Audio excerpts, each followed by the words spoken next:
Well, welcome everybody. I'd like to welcome you to the Sheely Farm. My starting with Supima, my brother and I farmed Pima in Arizona on our family farm over there. Farming here in California, it's not cheap land, it's not cheap water, so we have to embrace technology. We have to conserve every bit of water because it's a limited resource, and we are wanting to be able to conserve what we can, but give our crops what they need. So we're feeding the plant exactly with what it needs. We've embraced subsurface drip irrigation. We used to have all furrow irrigation because being that we have subsurface drip irrigation, it's in for 4 years, maybe a little more. And if we're there for 4 years, we have to know exactly where that tape is. And so with this satellite technology, we can come in and say, okay, here's where we are, and we can list a field, and we'll be plus or minus 2 centimeters of being on the same track every year. Well, cotton has had a bad thing about being a monoculture in the past. We are not. We'll grow cotton 1 year. We also grow tomatoes. That could be 1 year. Onions, that's 1 year out of every 4. And then we grow wheat and garbanzos. And so there's a lot of rotation, and usually it's about a 4-year rotation. And so we're going to do it, and we want to be in that business going forward. And we have to adjust so we can make what we can do that, and so we can make a profit.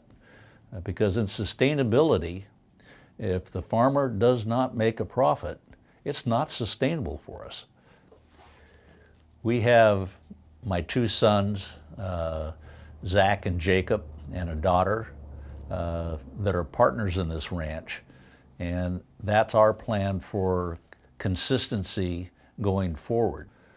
And so for the rest of the tour, my son Jake, who works with me here, will be working with you. My son Zach was supposed to be here, but his wife's having a baby today, so he gets an excuse, and you got me instead.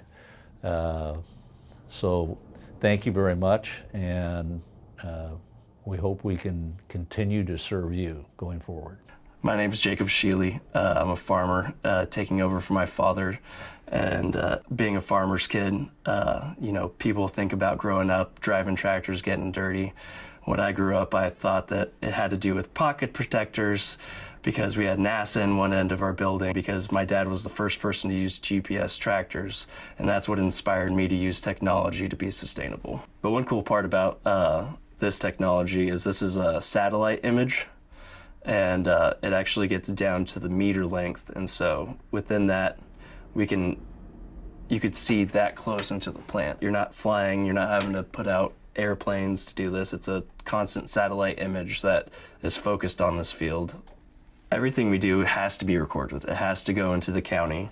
Even the water coming out of our wells, going out to the field, everything has to be metered now.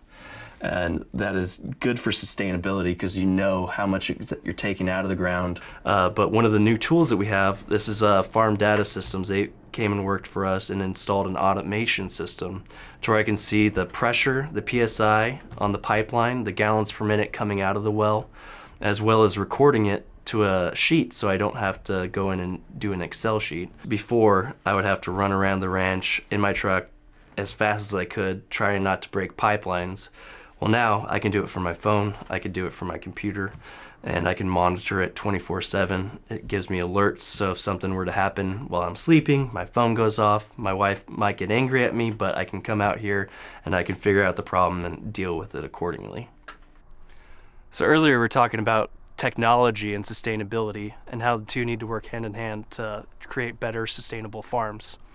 Right here I have a well, and right here behind me I have both of my filter stations. One of these is for the cotton field that's right behind you guys. Through this, we are able to measure each drop of water that goes out of the pipe, out of the well, into the field by measuring through our meters, and the automation makes that possible, and also helps reduce our energy costs and our energy footprint. We have full high-speed internet that communicates, and that's why we are able to have the automation that we do. Now, you can see my solar farm. This is a megawatt of solar to help offset the costs of our pumping, all the electricity for the pumps and the filter stations that we use. And this makes us more sustainable by reducing our carbon footprint on the energy grid. Welcome to our field of Pima cotton. What you might see is the white fluffy stuff behind me. What I see as a farmer is I see the individual plant itself. I see the primary plant, and I see the nodes coming off, the different bolls. These are open bolls, mature. These ones right here that are a little bit green, those are immature, but they might open after the first picking. This piece of ground that we're standing on right now, this is some of the best soils in the world. This is a sandy loam, a clay loam. It's very rich, got all the nutrients from us doing the crop rotation. This ranch here is 100% drip irrigated because you're not getting evapotranspiration loss. You're not losing water to the air. You're giving that root ball just the amount of water it needs. And that's why growing Pima with drip is very sustainable. When we start planting Pima, we start about in April, maybe even late March, because you don't want your ground to have too much moisture in it. And that's why all this technology that we talked about earlier at the office comes into play. We can manage it. We can look at how much water we've put. We can manage the nutrients. And then about July, once you start seeing this plant grow, you'll see this beautiful gold flower that has a little bit of purple in the inside. And it's just gorgeous. It just represents each one of these cotton bolls that you see on this plant. And the more you see of those, the more you just get happy as a farmer because you know you're producing a good, substantial, quality plant. And that plant's going to produce Pima, the softest cotton that we can offer. One of the world's finest fibers. Here with me is Kevin Ferguson from Ferguson Harvesting. Hello. And we're here to talk to you about the cotton picker, this John Deere cotton picker in front of us. As you can see right through here, you have the spindles right back here. And what those spindles do is rotate around and pick the cotton off the bolls. And then after that, what do, Kevin? They basically, the cotton will enter this area. It's picked by the spindle, and then it's doffed off with a doffer column. That to turn around here, you see it's blowed up into these suction tubes that the cotton ends up in what's called the R&B, the round bale module. We could show kind of the machine turning. Eventually makes the round bale in the back. But through all this, the cool technology provided through John Deere is actually they have yield monitors that can tell you exactly how much cotton you're getting approximately through each acre of the farm, and it actually has a GPS map, so you can actually go back, and with John Deere and the integration through AgWorld, we're actually able to go through and see the NDVI images I showed you yesterday, and you can correlate that with the yield map.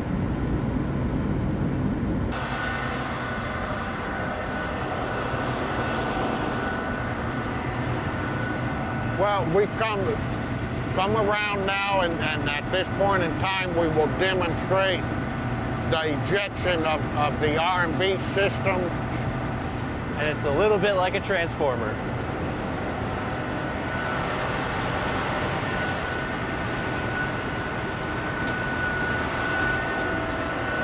At this point in time, this is when this has said, I made my roll, and it's basically ejecting the wrapped product. And in this point in time, the picker is still running in the field. So here it's closing back up. And in this whole process, the picker is still harvesting. And it just keeps going. And it's holding one of the rolls on this tailgate here. Then at the end of the field, it'll dump kind of really neat. This would demonstrate when it goes plumb down at the end of the field, they're actually releasing that bale, onto the edge of the field.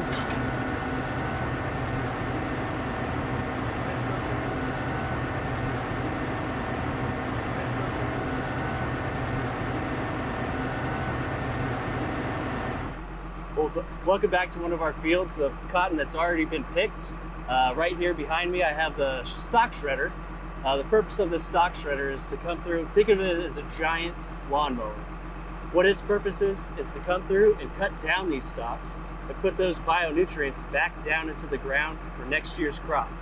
And another purpose of it is for a pest control, because you don't want those pests sticking around, because right behind you is a cotton field for next year, and we want to get rid of those pests so that they're not around for next year's crop.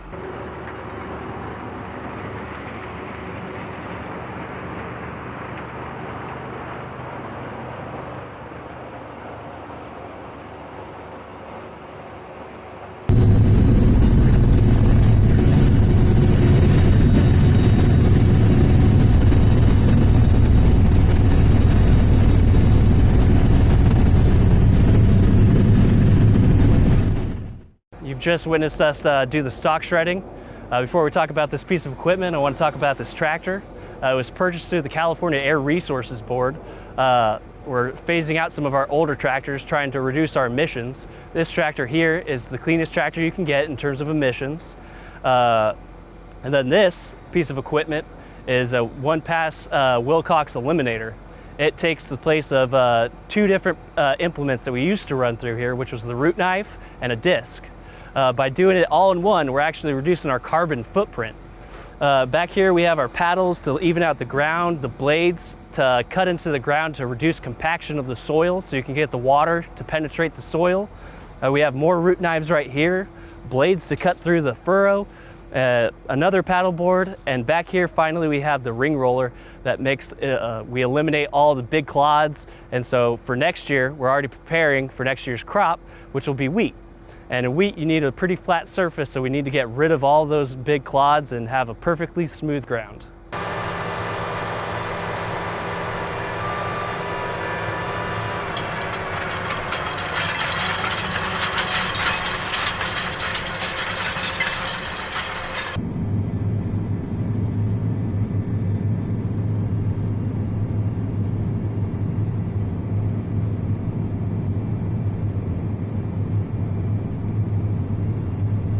You just witnessed us stock shred and run our Wilcox through to make sure that everything's in preparation for next year. We're now in a different field, and this is what it's going to look like in that previous field. You can see the pyramid-shaped beds. The reason for that is to capture as much rainwater during the winter to break down some of these big clods that you see. And then when we pre-irrigate, it also helps the water penetrate the ground better. And I want to thank you as we wind down this farm tour. Thank you for visiting our farm. We take pride in our work. We take pride in the industrious technology that we're investing in. We love being sustainable. We continue to strive to be sustainable. And I just want to thank you, and thank you for visiting my family farm. And next time you buy Supima, just remember all the things you learned about here today. That all goes into Supima.